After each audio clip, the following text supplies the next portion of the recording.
ठीक है, अभी हमने क्या किया, जैसे इफ वाला किया, तो इफ का जो इसे कहते हैं सिंटैक्स, क्या कहते हैं, सिंटैक्स। सिंटैक्स जो है वो ये है कि इफ आता है कंडीशनल, सिंटैक्स मतलब तरीका, method, way to write things. अब आगे चलते हैं।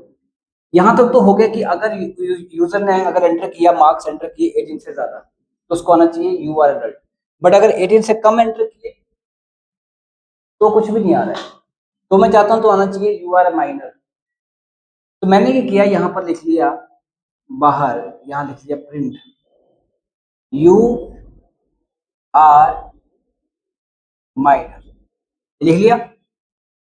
अब होने क्या वाला है, जैसे आप इस प्रोग्राम को चलाएंगे और यूजर ने एंटर किया 16, अब 16 जो है वो 18 से बड़ा है नहीं है, तो अंदर तो जाएगा नहीं, बाहर आएगा तो क्या देखेगा, यू आर माइनर प्रिंट करवा देगा, हमें लगेगा सही है।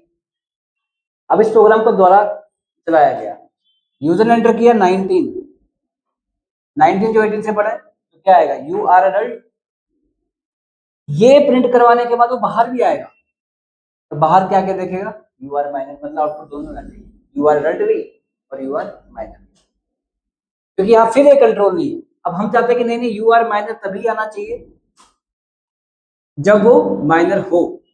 तो यहाँ पर एक और चीज आती है, यहाँ पे लिखते हैं एल्स और कॉलन, यहाँ पे कोई भी कंडीशन नहीं आती, कॉलन पक्का लगाया जाता है, एल्स का ब्लॉक आ गया, और यहाँ पे क्या करेंगे, आप लिख देंगे प्रिंट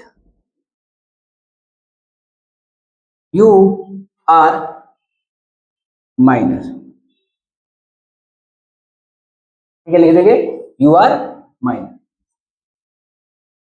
अब जब आप इसको चलाओगे, जैसे आप लिखोगे if age greater than equal to 18, अब मान लो किसने एंटर किया 16 या एंटर किया 19, 19 एज में आ गया, if age greater than equal to 18, age में कितना पड़ा है 19, 19 जो है वो 18 से बड़ा है, ट्रू है, अंदर आएगा क्या करेगा, यू आर एडल्ट, और ये करने के बाद वो इसमें जाएगा ही नहीं, क्योंकि एल्स डिपेंड करता है अपने से ठीक ऊपर वाले इफ पर, कि मतलब ये इफ जो है अगर ये ट्रू होता है तो एल्स नहीं चलता, अगर ये इफ वाली कंडीशन फॉल्स होती है तो एल्स चलता ही चलता है, क्योंकि एल्स में कोई भी कंडीशन नहीं।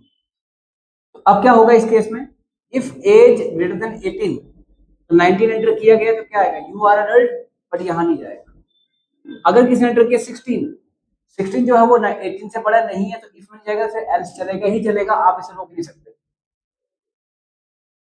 पर हाँ, अगर इसके ऊपर कोई इफ होता है तो ये एल्स उस पर डिपेंड नहीं करेगा, ये एल्स डिपेंड करेगा अपने से ठीक ऊपर वाली।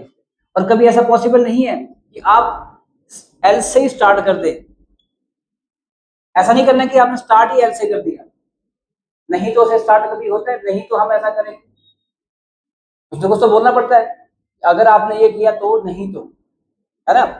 तो this is what if else, इसको बोलेंगे सिंटैक्स ऑफ इफ एल्स। अब इफ एल्स का सिंटैक्स क्या है, इफ आता है, फिर कंडीशन आता है, फिर कॉलन, फिर आता है एल्स, फिर कॉलन, और यहाँ पे नंबर ऑफ स्टेटमेंट, जो भी आपने लिखनी है वो लिख सकते हैं, ये है इफ एल्स स्टेटमेंट।